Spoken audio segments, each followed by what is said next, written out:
They built contenders, crafted dynasties, outcoached legends, and they still lost. Why? Because they ran into Michael Jordan. For every ring Jordan won, another legendary coach watched their dream evaporate. He didn't just beat players, he buried legacies.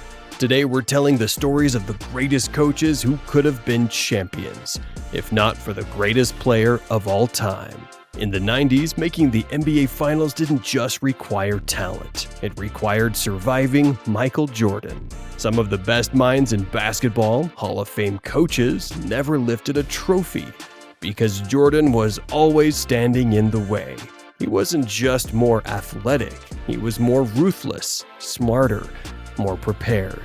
When you played the Bulls, you didn't just prepare for a basketball game, you braced for war.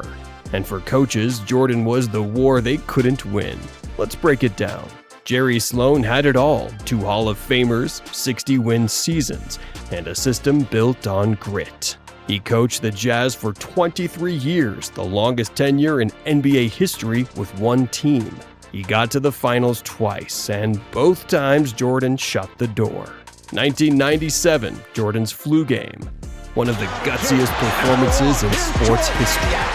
1998, the last shot, maybe the most iconic bucket ever. Sloan built his Utah Jazz around precision, toughness, and loyalty. Stockton and Malone embodied his mindset, methodical, unshakable. But none of it was enough. He never flinched, never rebuilt, never begged for stars. He stayed committed to his system and his players. Sloan didn't lose because he wasn't good enough. He lost to greatness. Pat Riley is a 5-time champion, but even he couldn't solve Jordan with the Knicks. From showtime to grind time, Riley shifted styles, instilled toughness, and built New York into a fortress. The Knicks were built to dethrone Chicago, physical, disciplined, and unrelenting. And every time they got tougher, Jordan found another way. Ewing, Starks, Oakley. They fought, but MJ rose. Riley left New York without a ring, because in the 90s, you didn't win unless Jordan let you. Riley did win, but never in New York.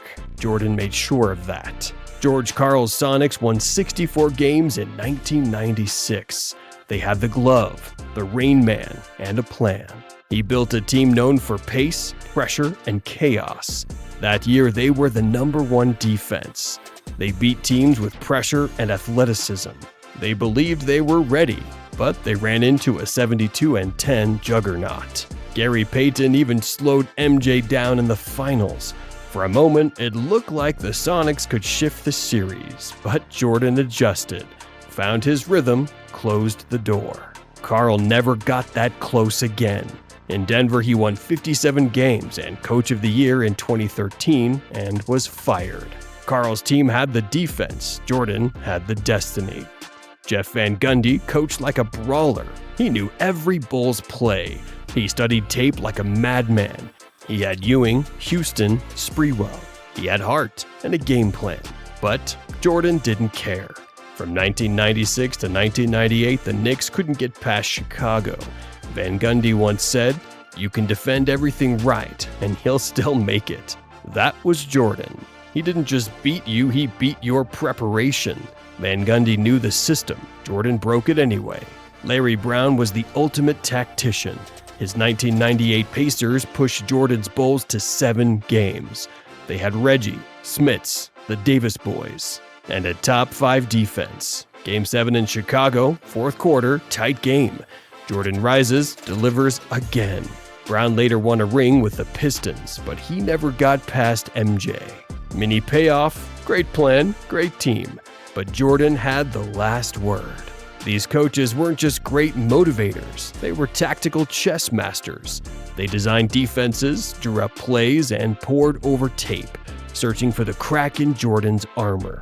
They understood the geometry of the court, the rhythm of the game, and the psychology of their opponent.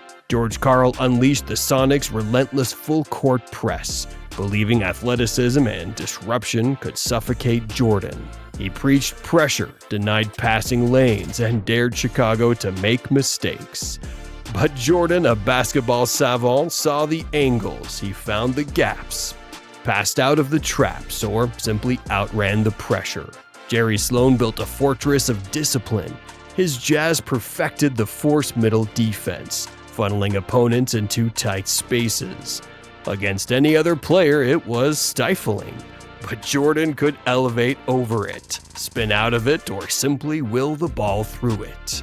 Each perfectly executed defensive possession ending with a demoralizing Jordan bucket, chipped away at the belief. And Pat Riley, the godfather of grind, deployed brute force. The Knicks played physical, often violent defense designed to wear down opponents. They tested Jordan's endurance, his temper.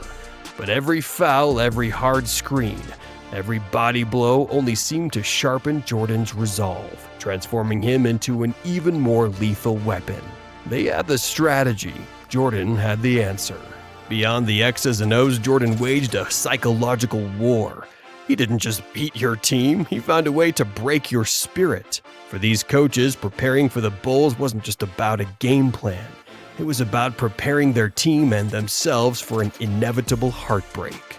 Van Gundy famously stated, "You can defend everything right, and he'll still make it." That wasn't just a lament, it was a statement of profound psychological surrender to a talent beyond tactical control.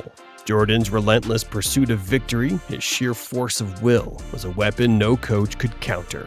He internalized every slight, every missed shot, every defensive effort, and turned it into fuel. He was immune to pressure, thriving in the moments designed to crush others. That level of competitive fire, week after week, year after year, was the final insurmountable wall these brilliant minds faced. The coaches brought the plans, Jordan brought the force of nature. Even in victory, Jordan understood the caliber of the man he faced. He often spoke of the incredible challenge presented by teams coached by Sloan, Riley, and Karl. These weren't easy wins, they were crucible moments that forged his own legend. As Phil Jackson, who coached Jordan through it all, once said, "Michael was a master at finding the weakness, but these coaches, they made him work for it every single time. They pushed him, they strategized against him, they endured his greatness. And in doing so, they elevated not just their own legacies, but by sheer opposition, amplified Jordan's own." Jordan didn't just end seasons, he ended dynasties. The Sonics blew it up after 1998. The Knicks, never the same.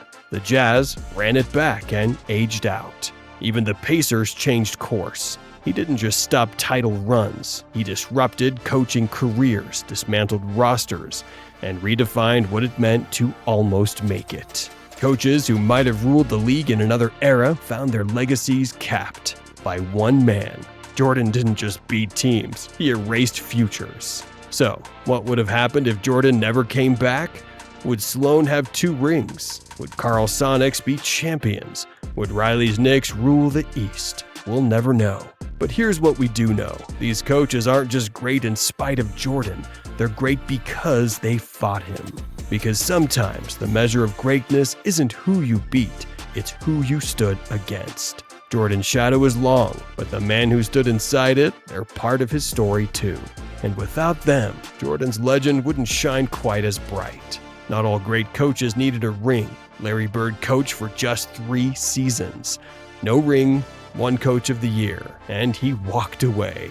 Want to know how Larry Legend nearly beat the dynasty? Click here before the story fades.